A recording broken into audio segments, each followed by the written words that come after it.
Well, good afternoon everyone. Today is the first day of the scavenger hunt and the 262nd day of the year. First things first, so let's review things that make today a special day. In 1737, Charles Carroll was born. And many of you may not know this, but Charles Carroll was one of the signers of the Declaration of Independence, and he later became a U.S. Senator. On 1900, this day of the year, on this day of the year in 1900, Butch Cassidy and the Sundance Kid made their first robbery together, which to me is a really big fact, seeing as that's one of my favorite films of all time. If you haven't seen it, you really ought to. And lastly, me mateys, September 19th is International Talk Like a Pirate Day, and we can thank Robert Newton for his performance in Treasure Island for our current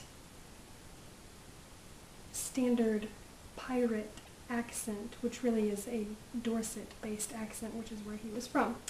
So now that that's out of the way, it's time to cover the basics of the scavenger hunt. For those who haven't read the information on the website, somewhere around here there's a link to it, and it is www.singleleafgraphics.com, and there is a leaf graphic on that main page that you click on, and it will take you to a page that will tell you most of what you need to know.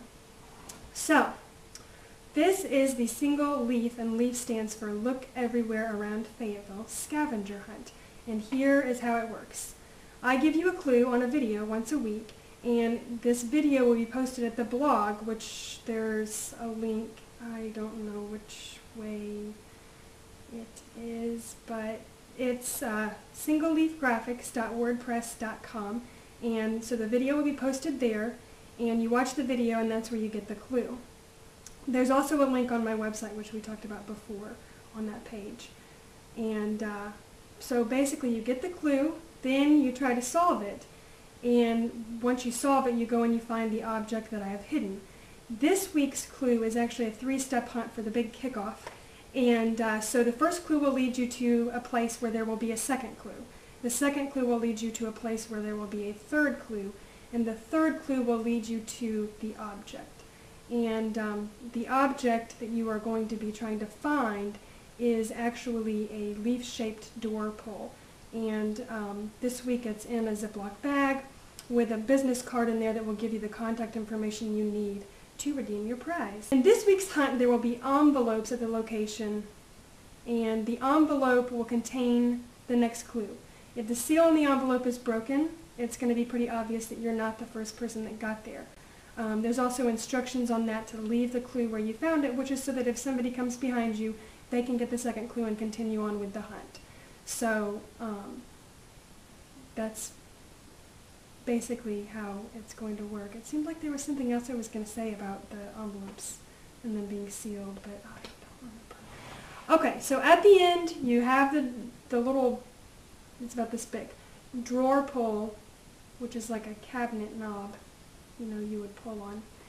And you email me, call me, let me know you have it. And in exchange for giving that back to me, you will get to choose a prize. And the prizes are going to vary, and I'll try and keep several things on hand so that people have choices, because girls may not like the same things that boys like and things like that. So other things you may need to know. You probably are going to need the internet. In fact, if it weren't for the internet, these clues would be a whole lot simpler, so you can thank the World Wide Web for how challenging these are going to be. Something I wanted to mention is that if you have a Fayetteville Library membership, you can go in there and use their internet on their computers while you're doing the search, so that you don't have to drive all the way back home. Perhaps if your home is far away from where you found the clue, then that's just a suggestion I have to help keep gas costs and emissions down. Is if you need to use a computer lab, the Fayetteville Public Library is a great place to go, and you can get a free membership at the library if you are a resident of Fayetteville, and if you can prove that with a driver's license or a bill or something like that. So some of you may want to go and sign up for a library account, which I recommend. It's a great library. And I think that's really all the advice I have for you, other than good luck. Today's clue is